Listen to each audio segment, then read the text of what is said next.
I guess this casino switch worked out well. Jackpot on the first hand, the big end, the loser. The early indications are it's a $25,000 victory for me. Crazy. Today's vlog had some wild twists and turns. I start out at the Hustler Casino, home of Hustler Casino Live, playing 5-5-10 no limit with a $1,500 cap.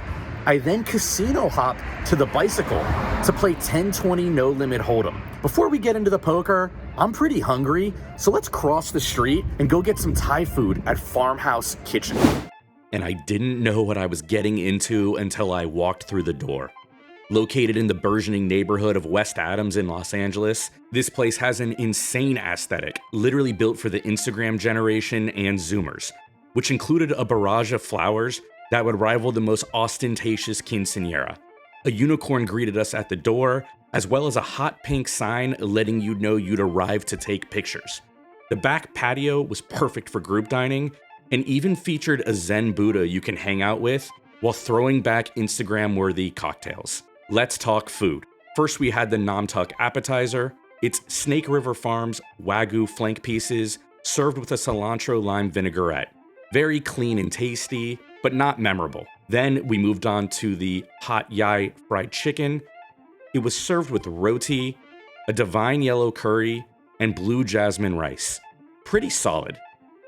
Finally, we had the volcano cup, which was literally served in a cup of noodles container, basically ramen noodles served in a spicy sauce with braised short rib on the bone. Overall, the higher quality meats are gonna run the bill up compared to your typical Thai restaurant, but this is anything but your typical Thai restaurant.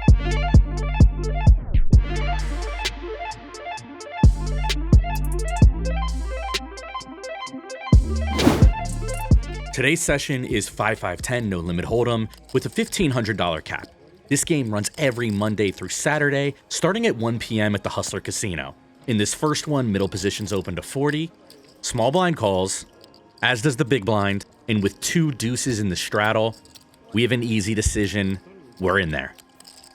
4 of us hit this flop, and it's 10-8 deuce rainbow. That's bottom set for us just 30 minutes into this session. They both check, and I jump off book here. 90. And lead into the field. A relatively unorthodox and low-frequency play, but I see this as a good spot to start building a pot now.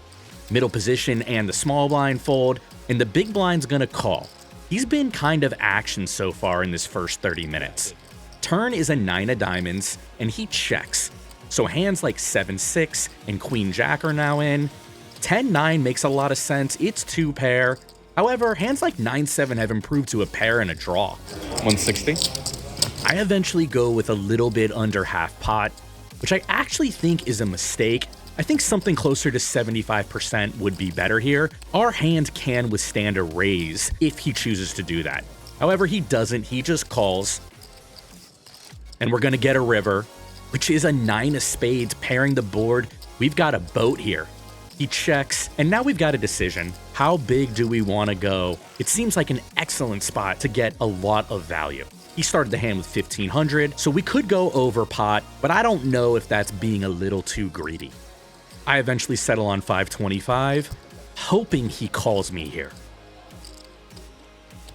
And he does oblige. We show him deuces full, and he mucks. 6 start by flopping bottom set just 30 minutes into the session, and we've got a $1,700 pot. This hand's gonna feature a $20 straddle, and we've got King Jack of clubs in the cutoff. We do a little chip dance raise to 55, small blind calls. Local LA legend and friend of the vlog, Mr. Queen 2 himself, Iron, puts in the call, as does the straddle. Another 4-way flop here, and it's 7-5-4 with 1 club. We've got absolutely nothing. Everybody's gonna check to us, and we quickly check it back. Jack of spades on the turn. Now we've got top pair, 1 check, 2 check, 3 check, and now it's time to go for some value. 90. We get 1 fold. Iron wants to see a river, and the straddle's out of the way. We're gonna go heads up, and it's a 9 of clubs, changing next to nothing. He checks it over, and my intuition here is that he's pretty weak. He could have called with something like a 5 or a 7, maybe even a 4. I'm targeting those hands with this bet of just $100. It's going to be a very, very, very nice shot. He expresses that this would be a potentially very light call if he decides to do it. And he does. And he's unable to beat a pair of jacks with a king kicker. And it's a small pot here in hand number 2. $20 straddles on in this hand. And we've got number 1, Pocket Rockets, facing an $85 raise from an action player under the gun. Let's make this pot bigger. We're for sure gonna 3-bet here. 270. Everybody folds to the big blind, and he's not in screen, but I can tell you that suddenly he goes into the deep tank here. His name is Peter. He's a fellow Ohio kid who moved out to Los Angeles to pursue poker professionally, and when he goes into the tank here, he probably has something all the time. He does eventually go for a cold 4 to $630, and in our shoes with pocket aces, you are loving life here. The under the gun player folds, and now it's just a decision between call or re-raise. Typically, I don't play a ton of 5-bets. For someone like Peter cold 4-betting, his range is probably relatively narrow, and I've got position here as well. Should I just call the 630, there's gonna be almost $1,900 back to play post flop. It's relatively shallow. I do elect to call, and we're off to a flop in the pull position here. It comes down king 9-8 rainbow, and honestly, the one flop you don't love to see when you've got pocket aces in a cold 4-bet situation is a king high board, because he could have pocket kings himself, or hands like queens, jacks, 10s are now overlaid, making it harder to get all the money in the middle. Peter settles on a bet of 360, and I do like this size from him. On this board and in this sequence, I feel it's perfect. We put in the call, and the dealer's gonna give us a turn. It's a 9 of spades pairing the middle card. I don't think it changes much at all, really. It does suddenly make it harder for him to have a hand like pocket 9s, but at this point, it's all relatively irrelevant in my mind. Peter goes for a bet of 525. This is interesting from him. I can't say I fully understand it when I've got 1495 back. On. And we do go all in. Sir, I'm 525, okay? It's not that much more back to him. 955 more. The dealers inform Peter it's going to be another 965, and this seems like a pretty small bet to call given the size of the pot here.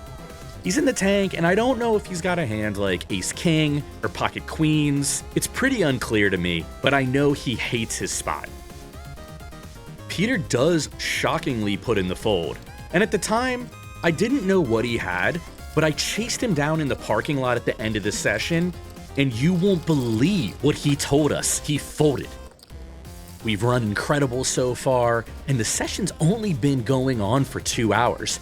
This hand actually occurs 10 minutes after the pocket aces hand. Now we've got the third best hand in poker, pocket queens, and open to $60. Middle position's gonna call.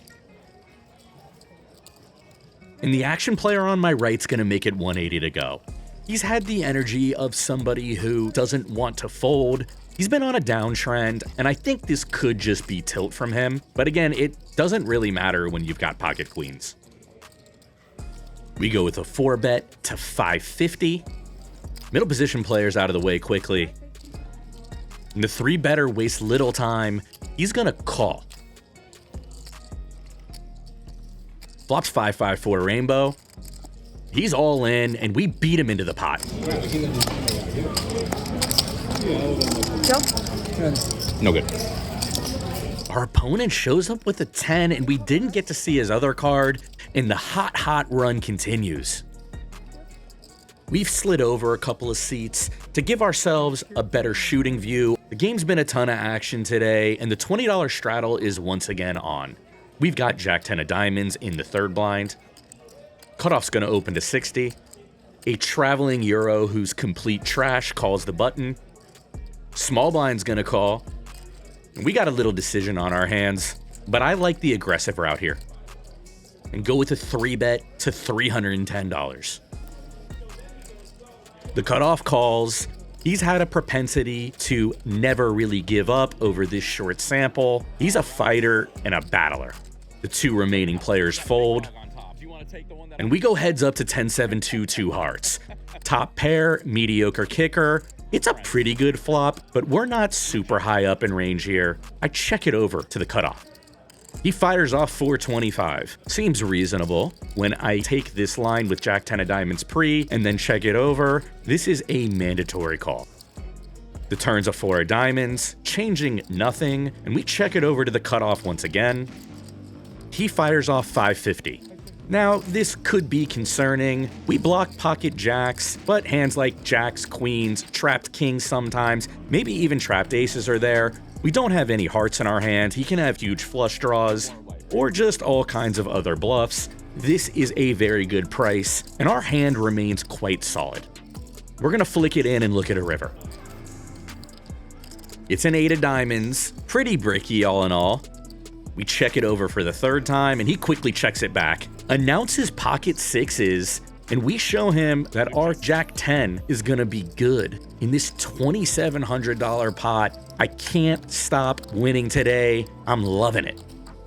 Looking to keep the fire going, we pick up 8-6 of diamonds on the button. It's been folded to us, and we raise it to 55. Small blind's gonna call. He's the guy we tangled with last hand, Jack 10 versus sixes. And our friend and fellow pro Peter is gonna call from the straddle. Flops 10-6-4, 2 clubs and 1 diamond. We've got middle pair and a backdoor flush and backdoor straight draw. They both check. Checking would probably make a lot of sense, but sometimes I want to bet in order to keep my options open on turns and rivers. So I go with $80, and the small blind quickly folds.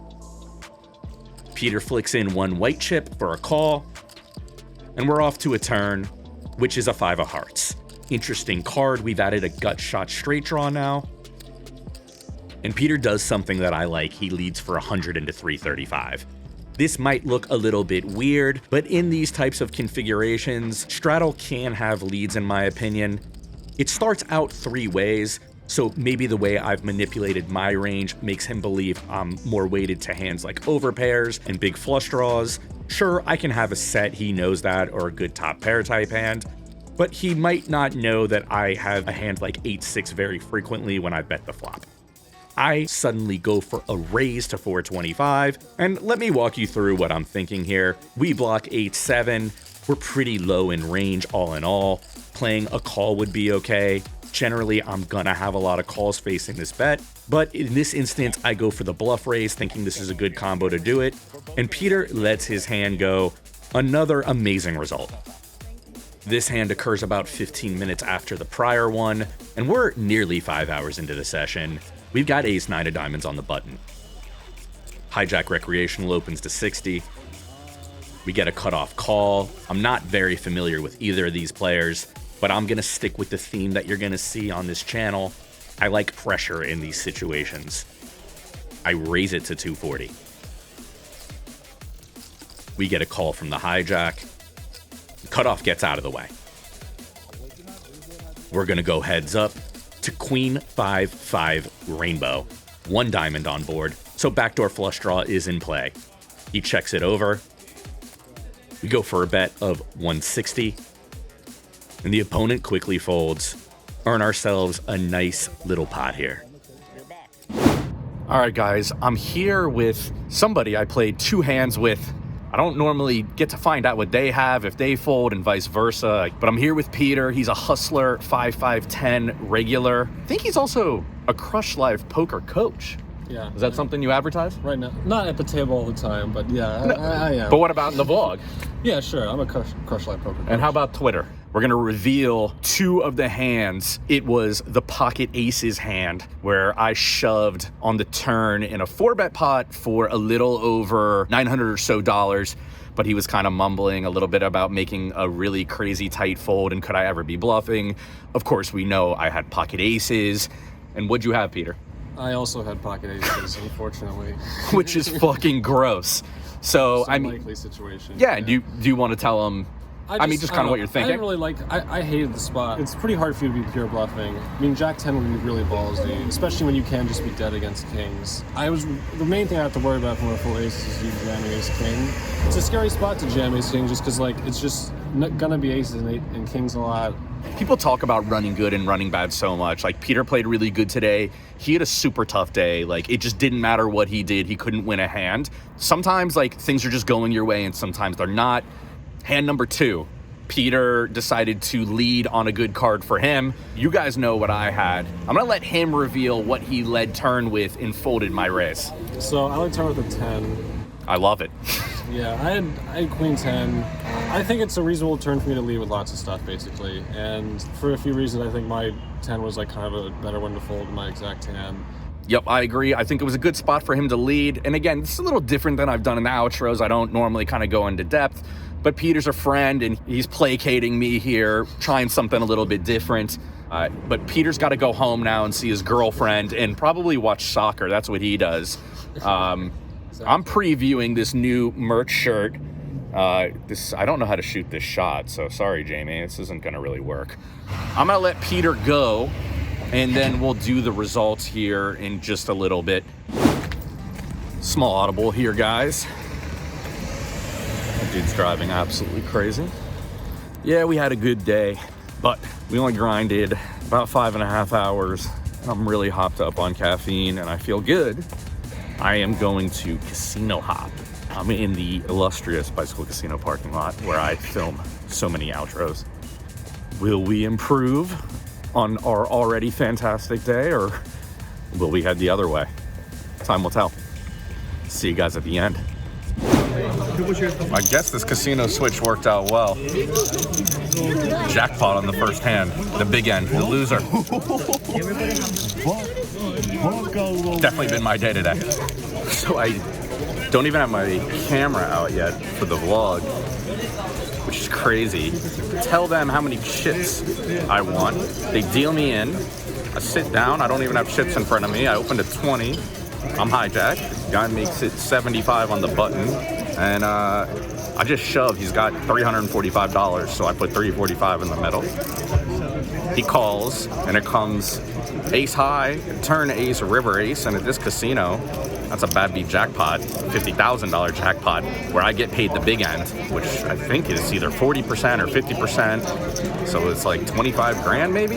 I don't know, pretty crazy. I guess I should be a little more excited, but life is so ridiculous. Like, the variance is ridiculous, and I'm really on the good side of it right now. After luckboxing my way into the bad beat jackpot, I take a seat in the 10-20 game. The game's pretty good, jovial, friendly, everybody kind of knows each other, so it's a nice wind down after one of the luckiest days of my life. We've got ace-queen offsuit in the cutoff, and the low jacks open to 60. We make it $210, and unfortunately to this point, we're stuck. Nothing's really worked for us in this game. Despite all the luck we've had at Hustler and in the bad beat jackpot, we haven't been able to get anything going in this 10-20 game. It's gonna fold back to the low jack. He's gonna put in the call. He's relatively short stacked here, and it's king jack 5 with 2 diamonds. We do not have a diamond. He checks, and I think this is a mandatory bet. We've got a gut shot straight draw, and this flop's really good for our range. We go with 135. 135. Low jack quickly calls. Now don't give him whatever he needs. And it's an 8 of diamonds turn, bringing in the flush. All in. Now the low jack just rips it into us for 725. Yes! And it's a snap fold. You can't do that. Show like the nuts. You gotta show like a fucking 5 or something. And our opponent flips over king 10 off with the 10 of diamonds. Pretty indicative of how the entire session went after we hit the bad beat. All right, guys. Well, I guess I willed it into existence with this miracle hat I've got on. Fucking 25K richer. I mean, bike parking lot within, how many months has it been since the big win? I don't know, maybe 6 months? Check out that vlog if you haven't seen it, my biggest win ever. But, I mean, we are up 5,900 and change at Hustler. We pick up a 25 ball here. Of course, we tip the dealers and the staff and all that. It's not a clean 25. We got to pay our taxes. So between 5-5 and 5-10-20 and 10-20, I played like another 3 hours or so. Had like 0 vlog-worthy hands. Had the 1 ace-queen hand where I like 3-bet, c-bet, gave up. I dropped 11-20 in my bike session. Obviously, no big deal, and that's a hell of a day. Now that I've hit 2 bad beat jackpots, my last goal to complete the ridiculous sun run is 2023. Let's win a tournament. I don't know. Why not? I'm putting in the work. I'm putting in the study. You can't study jackpots, but you can study tournaments. I hope you guys enjoyed this absolutely fucking crazy day. I think it was about 9.5 hours of play total. Yeah, that was fun. I mean, what can we say? What more can anybody want? Nothing really changes. We're gonna go back to the grind tomorrow. So thank you so much for watching. Really appreciate it. And I'll see you guys again soon. Live King out.